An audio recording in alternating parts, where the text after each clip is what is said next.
Tico. Thank you, Your Honor, for the break. I have discussed this matter further with Mr. Craig. My hope is that he's more forthcoming and if you have any additional questions. But he definitely would like another chance at community control sanctions. Go. I made a mistake. I realized that I need to take this program more serious. I got to do what I got to do so I can be done with this, so I can continue with my life. What kind of drugs you do? I don't do drugs, Your Honor. I was around, but I was doing drugs, though. And why did you have fake urine?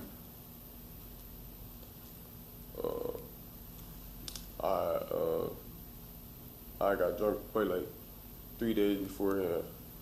What? I had drunk something like 3 days beforehand. What? I don't remember what alcoholic beverage it was. I think it was a cut water. So,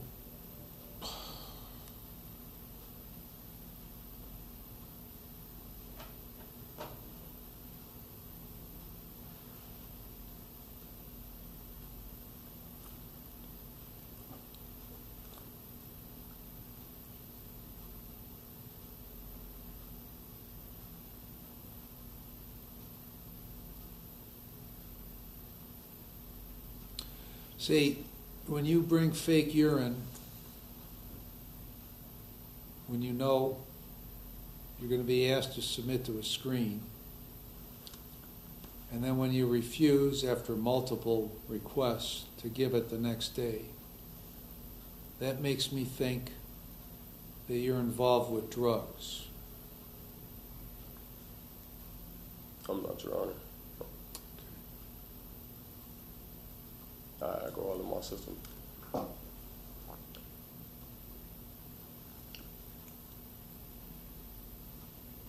So why exactly don't you show up either in Cuyahoga for probation? I didn't know I had the appointment into the day afterwards, and I called her. And we had Why didn't you know that? my phone had broke. I ain't had no phone for like 3 days, and I got a new phone. I called her and let her know. They sent the letter in the mail.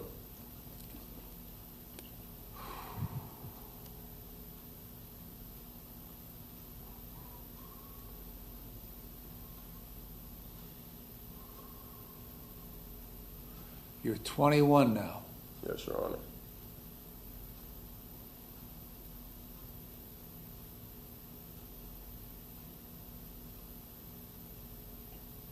Your first felony, you turned 19. Second felony, you were still 19. Committed this one when you were 20.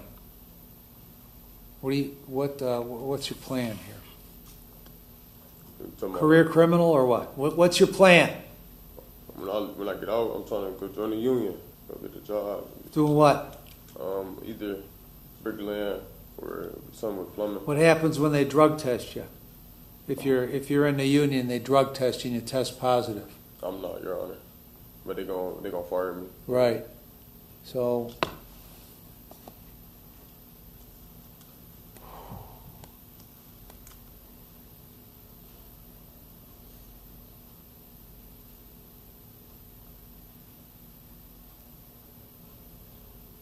Well, if you don't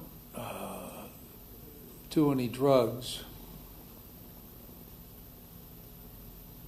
then why were you testing positive for marijuana? Yeah, I would say I was smoking beforehand. You remember when I first came? After that, I stopped smoking. Okay.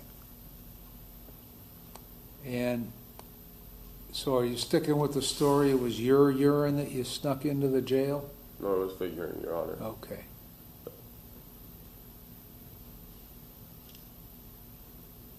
And so why did you have fake urine? I had alcohol in my system. Huh? I had alcohol in my system. Okay.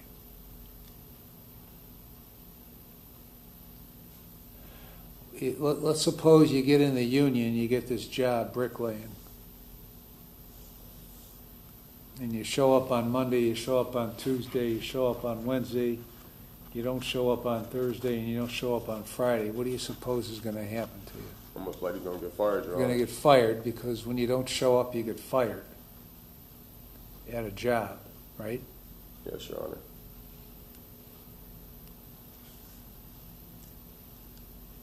If Bob don't show up to work tomorrow morning at 8 o'clock, you know what I'm going to do?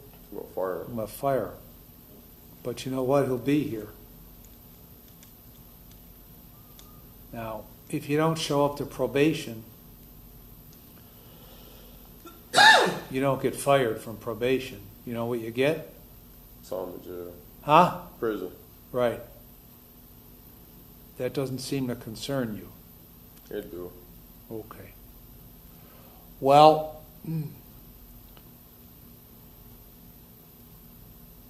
when I ordered you as a term of probation to complete the decision points program, why do you suppose I did that?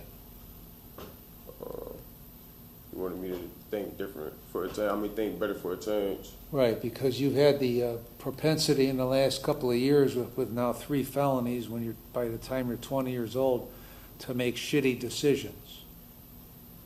Yet you lasted about 2 classes there because you didn't want to do what you had to do in order to go in and complete the program. Why is that? You don't know. I do. Like, I was like I said, I was doing my homework, Your Honor, but I just. Well, I he was doesn't. tired, See, and I knew I wasn't supposed to be going to sleep. this program was started by the chief probation officer as an alternative to another program that didn't work very well. So they tried this one. And this one generally works pretty well.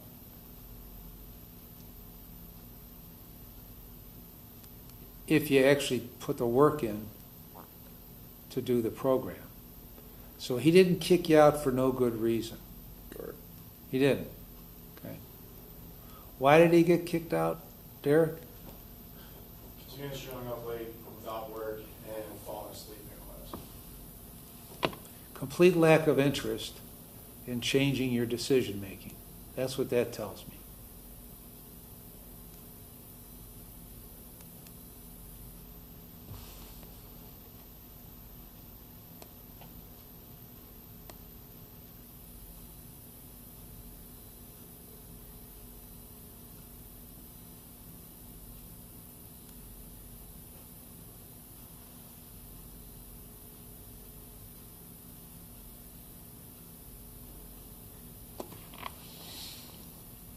Where are you working?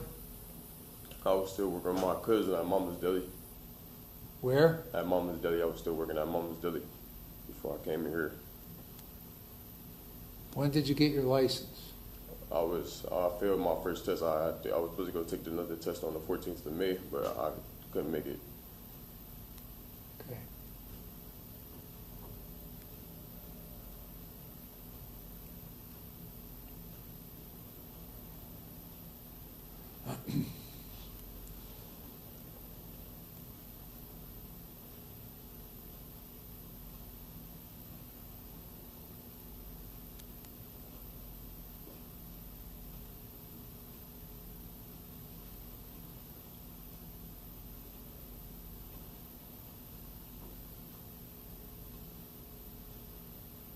What else you got to say? Me sitting here, like, I realized that I made some bad decisions. And I know what, like, I need to do moving forward with my life and with everything that's going on around me. I realized, like, for the greater good for myself, like, I just got to do what's right. And like I said, continue what's going on so I can continue with my life. Do you believe anything that you just said? Yeah, I do. Or are you just saying it because people think it's a good idea for you to say stuff like that? I believe in myself because I got a baby on the way, so I know I got to do better for my little one. Well, none of that means anything if you're going to continue to screw around. You can talk all you want, doesn't mean anything. I didn't exactly ask you to do a lot of heavy lifting on probation. Did I? No, Your Honor. As a matter of fact, if you did all those things, they would vastly benefit you, so you would stop picking up felonies at the rate of 3 every 2 years. But you couldn't even do the little bit that I ordered you to do. Makes me wonder if you're ever going to do anything besides screw around like you've been doing. Mr. Fatika. Your Honor, again, I would just reiterate, he's got 72 days of credit. We'd ask for one more chance to show you that he could comply with probation.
All right, I'm going to keep you on community control. You're going to serve 112 days with credit for 72. The last 30 of those days you're going to be in the jail treatment program. You're going to complete the program and follow all recommendations. And then you're going to do everything that I told you to do before that you haven't done, which is no drugs, no alcohol, with screens. And when they tell you to take a screen, take a screen. Don't give us bullshit that you can't go. Got it? Okay, Your Honor.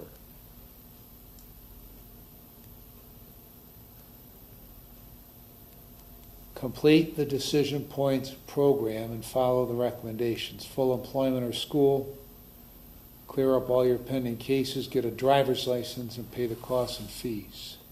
Understand? Yes, Your Honor. Okay. This ain't Groundhog Day. We're not going to do this all over again in a couple of months. Because if you don't do what you're supposed to do, you don't get fired from probation. You get prison. Mr. Fatika, anything else? No, thank you, Your Honor.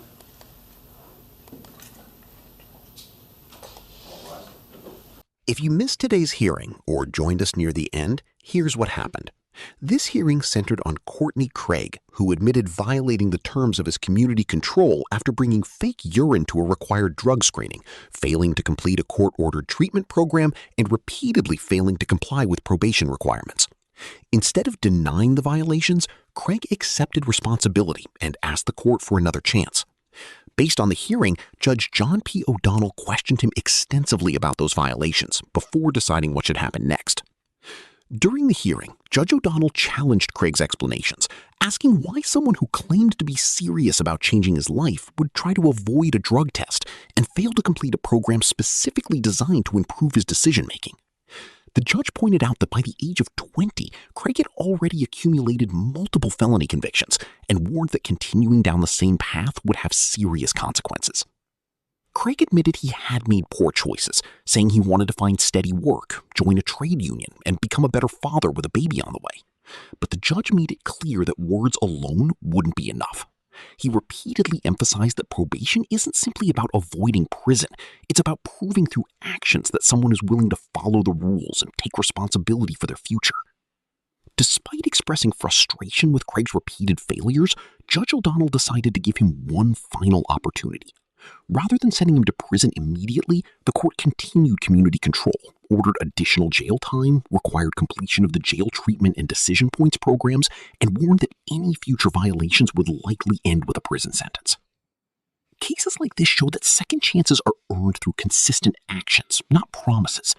Courts often give people opportunities to change, but those opportunities come with clear expectations.